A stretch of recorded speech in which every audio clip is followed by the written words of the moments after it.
오늘의 성경 말씀은 사무엘상 3장 3절에서 13절입니다. 하나님의 등불은 아직 꺼지지 아니하였으며 사무엘은 하나님의 궤에 있는 여호와의 전 안에 누웠더니 여호와께서 사무엘을 부르시는지라 그가 대답하되 내가 여기 있나이다 하고 엘리에게로 달려가서 이르되 당신이 나를 부르셨기로 내가 여기 있나이다 하니 그가 이르되 나는 부르지 아니하였으니 다시 누구라 하는지라 그가 가서 누웠더니 여호와께서 다시 사무엘을 부르시는지라 사무엘이 일어나 엘리에게로 가서 이르되 당신이 나를 부르셨기로 내가 여기 있나이다 하니 그가 대답하되 내 아들아 내가 부르지 아니하였으니 다시 누구라 하니라. 사무엘이 아직 여호와를 알지 못하고 여호와의 말씀도 아직 그에게 나타나지 아니한 때라. 여호와께서 세 번째 사무엘을 부르시는지라 그가 일어나 엘리에게로 가서 이르되 당신이 나를 부르셨기로 내가 여기 있나이다 하니 엘리가 여호와께서 이 아이를 부르신 줄을 깨닫고 엘리가 사무엘에게 이르되 가서 누웠다가 그가 너를 부르시거든 내가 말하기를 여호와여 말씀하시옵소서 저의 종이 듣겠나이다 하라 하니 이 사무엘이 가서 자기 처소에 누우니라. 여호와께서 임하여서서 전과 같이 사무엘아 사무엘아 부르시는지라 사무엘이 이르되 말씀하옵소서 주여 종이 듣겠나이다 하니 여호와께서 사무엘에게 이르시되 보라 내가 이스라엘 중에 한 일을 행하리니 그것을 듣는 자마다 두 귀가 울리리라. 내가 엘리의 집에 대하여 말한 것을 처음부터 끝까지 그날에 그에게 다 이루리라. 내가 그의 집을 영원토록 심판하겠다고 그에게 말한 것은 그가 아는 죄악 때문이니 이는 그가 자기의 아들들이 저주를 자청하되 금하지 아니하였음이니라. 아멘. 경상도 지방에 재미있는 말이 있습니다. 아재에게 밑보이면 밥 한 그릇 얻어 먹지 못하지만 아재에게 밑보이면 아예 쫓겨난다. 밑보여도 괜찮은 일이 있고 밑보여서는 안 될 일이 있습니다. 밑보여도 괜찮을 정도가 있고 밑보여서는 안 되는 정도, 넘어가서는 안 될 정도 선이 있습니다. 또 밑보여도 될 대가 있고 밑보여서는 정말 안 되는 곳, 그런 대상이 있습니다. 이것에 대해서 마태복음 12장에서 주님께서 말씀하셨습니다. 사람에 대한 모든 죄와 모독은 사하심을 얻되 성령을 모독하는 것은 사하심을 얻지 못하겠고, 사무엘 시대 때의 제사장 엘리도 비슷한 말을 했습니다.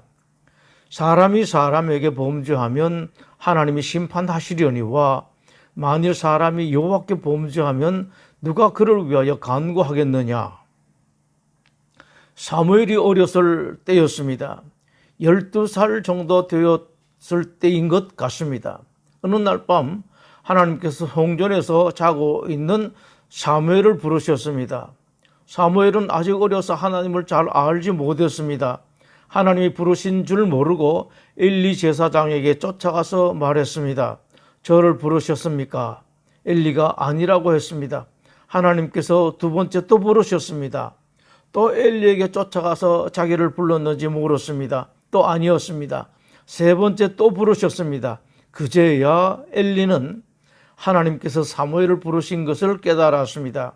하나님께서 부르셨으니 다음에 한 번 더 부르시면 제가 여기 있으니 말씀하십시오라고 대답하라고 가르쳐 주었습니다. 여기서 우리가 중요한 질문을 해야 합니다. 하나님께서 왜 12살밖에 되지 않고 말귀도 알아듣지 못하고 하나님을 잘 알지 못하는 사무엘을 부르셨을까입니다. 오늘 본문도 사무엘이 아직 여호와를 알지 못하고 여호와의 말씀도 아직 그에게 나타나지 아니한 때라고 그 말씀을 합니다. 사무엘이 하나님을 알지 못한다는 것을 하나님도 아십니다. 그럼에도 하나님께서 그 사무엘을 4번이나 계속해서 부르셨는데 그것을 모르실 리가 없는 하나님께서 왜 그렇게 하셨을까요? 정말로 하나님께서 사무엘에게 꼭 말씀하고 싶으신 것이 있으셨다면 아직 말귀도 알아듣지 못하는 사무엘을 부르실 것이 아니라 적어도 부르시는 분이 하나님이시라는 것을 아는 엘리를 불러서 말씀하시고 그 말을 사무엘에게 전하라고 말씀하셨으면 되었을 텐데 왜 그렇게 하셨을까요? 더구나 하나님께서 그렇게 사무엘을 불러서 하신 말씀은 제사장 엘리에 관한 것이었는데 말씀입니다. 12절에 내가 엘리의 집에 대하여 말한 것을 처음부터 끝까지 그날에 그에게 다 이루리라. 그렇다면 더더욱 그 말씀을 사무엘이 아니라 엘리에게 하셨어야 할 텐데 왜 알아듣지 못하는 사무엘을 계속해서 부르셨을까요? 그 이유는 너무도 분명합니다. 하나님께서 엘리와는 말씀하고 싶지 않으셨던 것입니다. 보기 싫다는 것입니다. 이것은 큰 문제입니다.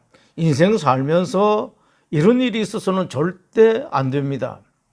과거 독재 정부 시대 때 정부가 문학 작품에 대해서 사사건건 가섭한 적이 있었습니다. 그때 참다 못해서 여러 명의 작가들이 절필 선언으로 대항했습니다. 이런 정부 밑에서는 글을 못 쓰겠다는 것입니다. 작가의 생명이 무엇입니까? 작가의 생명은 글 쓰는 것입니다. 목사의 생명은 설교하는 것, 하나님 말씀을 전하는 것입니다. 그런데 목사가 나는 설교하지 않겠다, 작가가 글 쓰지 않겠다고 하는 것은 이 세상이 꼴도 보기 싫다는 것입니다. 아내가 남편에게 말하지 않겠다고 작정하는 것도 마찬가지입니다. 아내란 아무리 잘나도 남편에게 말을 해야 하는 존재입니다.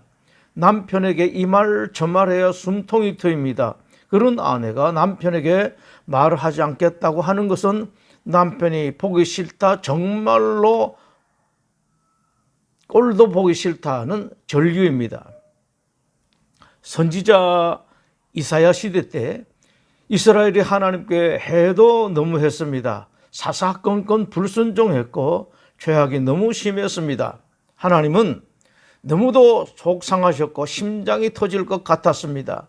그 터질 것 같은 심정을 누구에게는 말씀하셔야 했는데 이스라엘과는 말하기 싫으셨습니다. 참다 못한 하나님께서 드디어 말씀하셨습니다. 이사야 1장 2절부터 말씀입니다. 하늘이여 들으라, 땅이여 귀를 기울이라. 여호와께서 말씀하시기를 내가 자식을 양육하였거늘 그들이 나를 거역하였도다. 소는 그 임자를 알고 나귀는 그 주인의 구유를 알건만은 이스라엘은 알지 못하고 나의 백성은 깨닫지 못하는도다. 터질 것 같은 하나님의 심정을 사람이 아니라 이스라엘 백성이 아니라 당신의 자식들이 아니라 하늘과 땅에 대고 소리치셨습니다. 사무엘 시대에 엘리에 대한 하나님의 심정이 이러했습니다. 말하기는 해야 하는데 말하기가 싫으셨습니다. 그 전에 이미 사람을 보내어 엄하게 경고하셨음에도 아무 소용이 없자 다시 따끔하게 말씀하셔야겠는데 엘리에게 말씀하시기가 싫으셔서 말도 알아듣지 못하는 사무엘을 부르셨던 것입니다. 신자라도 하나님을 화나시게 할 수 있습니다. 절대로 좋은 것은 아니지만 그럴 수도 있습니다. 실수할 수 있고 심지어는 죄를 지을 수도 있습니다. 그러나 어떤 일이 있어도 넘어서는 안 되는 선이 있습니다. 그 선은 절대로 넘어서는 안 됩니다. 너하고는 말도 하기 싫다는 소리를 사람에게 듣는 것도 안 좋지만 하나님께는 더욱 듣지 말아야 합니다. 그러나 엘리가 그런 사람이 되고 말았습니다. 돌을 너무 버리면 돌이키기 어렵습니다. 어린아이들이 조금 울면 나단칠 수도 있지만 많이 울면 엄마가 정신 바짝 차려야 합니다. 돌을 넘으면 없어지지 않는 상처가 되고 돌이키기 어려운 무언가가 생기게 됩니다. 거기까지 가면 안 됩니다. 예수님께서 그런 것을 말씀하신 적이 있습니다. 어떤 주인이 멀리 가는데 종 세 사람을 불러서 각각 장사하라고 돈을 맡겼다. 그 중에서 두 사람은 열심히 장사해서 돈을 조금씩 남겼는데 한 사람은 장사하지 아니하고 그 돈을 땅에 묻었다. 나중에 주인이 와서 그 이유를 물었더니 종이 하는 말이, 주인이여, 당신은 굳은 사람이라 심지 않은 데서 굳고 해치지 않은 데서 무는 줄을 내가 알았으므로 두려워하여 나가서 당신의 달란트를 땅에 감춰 두었었나이다 라고 아주 못된 말로 대답했다. 그 말을 들은 주인이 대노했다. 주인이 사람들에게 지시했다. 이 무익한 종을 바깥 어두운 데로 내쫓아라. 거기서 슬피 울며 이를 갈리라. 그 종은 넘어가서는 안 되는 선을 넘어가고 말았습니다. 이런 일이 엘리에게 일어난 것입니다. 제사장 엘리는 하나님이 자기를 젖혀놓고 사무엘을 부르신다는 것을 알았을 때 드디어 올 것이 오고 말았다고 생각하게 됩니다. 하나님께서 왜 자기를 부르시지 않고 말귀 못 알아듣는 사무엘을 부르셨는지 알았습니다. 무언가 큰 일이 있다. 무언가 나에게 단단히 화나셨다는 감이 왔습니다. 두려움에 사로잡힌 엘리가 사무엘을 다그쳤습니다. 엘리가 사무엘을 불러 이르되 내 아들 사무엘아 그하니 그가 대답하되 내가 여기 있나이다. 이르되 내가 무엇을 말씀하셨느냐 청하노니 내게 숨기지 말라. 내게 말씀하신 모든 것을 하나라도 숨기면 하나님이 내게 벌을 내리시고 또 내리시기를 원하노라. 단단히 겁을 먹었습니다. 사무엘이 자세하게 말했습니다. 내가 엘리의 집에 대하여 맹세하기를 엘리 집의 죄악은 제물로나 예물로나 영원히 속죄함을 받지 못하리라. 엘리 집을 멸망시키겠다는 말씀이었습니다. 그 말씀을 전해 듣고 난 뒤에 엘리의 반응입니다.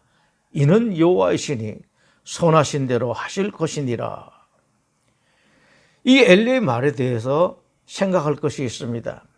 엘리가 하나님의 심판 선언을 받고 아주 신앙적인 것 같은 말을 했는데 그것이 정말로 신앙적인지 생각해 보아야 합니다. 얼른 보면 상당히 신앙적인 것 같습니다. 그러나 엘리의 그 반응은 아주 비신앙적인 것입니다. 엘리는 하나님을 몰라도 너무 몰랐습니다. 무엇을 몰랐는지 짚어보겠습니다. 첫 번째, 엘리는 제사장이라면서 하나님께서 3번이나 사무엘을 부르시고 난 다음에서야 겨우 그것이 하나님께서 부르신 것이라는 것을 알았습니다. 두 번째, 자기 대신 말귀도 알아듣지 못하는 사무엘을 부르신 것은 자기에게 하나님께서 정말로 하시고 싶은 말씀이 있었다는 것을 생각했어야 했습니다. 하나님이 사무엘을 부르신 것은 자기를 부르신 것이요, 또 그 이유가 무엇인지 알아차리고 얼른 해야 할 것을 해야 했습니다. 세 번째, 가장 중요한 것이 있습니다. 그것은 하나님께서 자기에게 선포하신 심판의 뜻이 무엇을 의미하는지 몰랐다는 것입니다. 하나님께서 선언하신 심판이 하나님께서 꼭 그렇게 하고야 말겠다, 틀림없이 그렇게 되게 하고야 말겠다는 움직일 수 없는 하나님의 최종 심판인지 아니면 다른 것인지를 몰랐습니다. 그것은 최종 심판이 아니라 경고하신 것이었습니다. 그것이 마지막 경고인지는 몰라도 이제라도 죄악을 돌이켜서 그 심판을 면하도록 하라는 하나님의 호소였습니다. 그런데 여기서 중요한 것은 하나님께서 돌이키라는 죄악이 누구의 어떤 죄악인가 하는 것입니다. 3장 13절의 말씀입니다.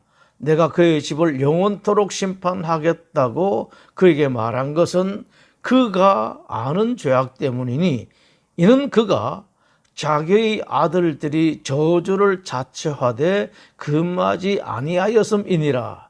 누구 죄를 말씀하십니까? 아들들의 죄가 아니라 엘리의 죄를 말씀하십니다. 물론 엘리의 두 아들이 그 죄를 지었습니다만 하나님께서 지금 말씀하신 것은 그런 아들들을 두고도 해야 할 일을 하지 않은 엘리의 죄였습니다. 이것을 잘 한 사람이 있습니다. 모세입니다. 출애굽 후 모세가 하나님의 지시를 받으려고 시내산에 올라갔습니다. 산에서 40일간이나 있게 되었습니다. 이스라엘 백성들은 너무 오랫동안 모세가 내려오지 않자 금송아지를 만들었습니다. 하나님 앞에 충성한다고 다짐했던 이스라엘, 하나님만을 섬기겠다고 했던 이스라엘 백성들이 그 금송아지를 신으로 섬기게 됩니다. 하나님께서 단단히 화가 나셨습니다. 대노하신 하나님께서 모세에게 선언하셨습니다. 내가 이 백성을 보니 목이 뻣뻣한 백성이로다. 그런즉 내가 하는 대로 두라. 내가 그들에게 진노하여 그들을 진멸하겠다. 멸망시키겠다고 선언하신 것입니다. 그때 모세가 즉각 하나님 앞에 엎드렸습니다. 여호와여, 어찌하여 그 큰 권능과 강한 손으로 애굽 땅에서 인도하여 내신 주의 백성에게 진노하시나이까? 어찌하여 애굽 사람들이 이르기를 여호와가 자기의 백성을 산에서 죽이고 지면에서 진멸하려는 악한 의도로 인도해 내었다고 말하게 하시려 하나이까? 주의 맹렬한 도를 그치시고 뜻을 돌이키사 주의 백성에게 이 화를 내리지 마옵소서. 주의 종 아브라함과 이삭과 이스라엘을 기억하소서. 주께서 그들을 위하여 주를 가리켜 맹세하여 이르시기를 내가 너희 자손을 하늘의 별처럼 많게 하고 내가 허락한 이 온 땅을 너희 자손에게 주어 영원한 기업이 되게 하리라 하셨나이다. 모세는 엘리처럼 점잖고 멋진 말씀을 드리지 않았습니다. 이는 여호와시니 선하신 대로 하실 것이니라. 이런 말은 책임 있는 자가 할 말이 아닙니다. 책임 있는 자는 책임 있는 말, 책임 있는 행동을 해야 합니다. 누구를 원망하고 누구 탓을 하고 자책하는 것도 아닙니다. 책임 있는 행동을 해야 합니다. 모세는 심지어 하나님께서 친히 만드시고 하나님이 친히 글자까지 쓰신 증거판을 죄인들을 향해 던져서 깨뜨리기까지 했습니다. 그리고는 하나님께 이렇게 말씀드렸습니다. 이제 그들의 죄를 사하시옵소서. 그렇지 아니하시오면 원하건대 주께서 기록하신 책에서 내 이름을 지워버려 주옵소서. 하나님께서 이 모세를 보시고 당신의 뜻을 돌이키셨습니다. 여호와께서 뜻을 돌이키사 말씀하신 화를 그 백성에게 내리지 아니하시니라.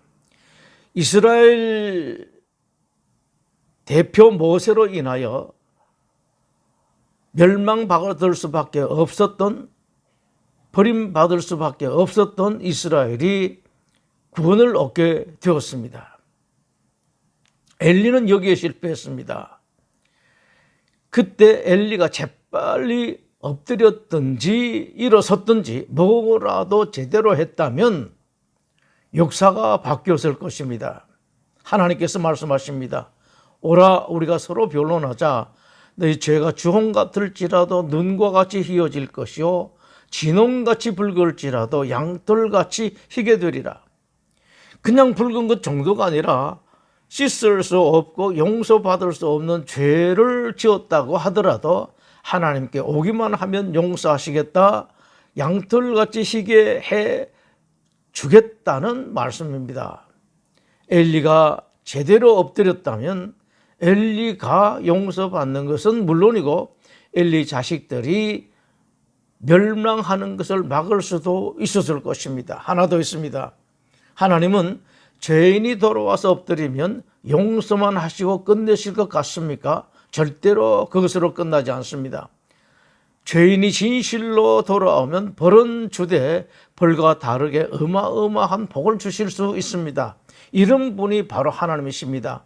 용서해 주고 끝나는 정도, 조그만 무엇을 주고 끝나는 정도가 아니라 확실하게 돌아오고 아름다운 사람이 되면 옛날에는 멸망받을 수밖에 없었던 사람, 저주받을 수밖에 없었던 사람이 이제는 세상 모든 사람들이 부러워하는 복을 받는 사람이 될 수 있습니다. 그 가장 대표적인 예가 다윗입니다. 절대 용서받을 수 없는 죄를 짓고도 다윗은 하나님 앞에 제대로 엎드렸기에 그런 죄에도 불구하고 역사상 최고의 인물이 되었습니다. 사도 바울을 통해서 하나님께서 말씀하십니다. 죄가 더한 곳에 은혜가 더욱 넘쳤나니. 기도하겠습니다.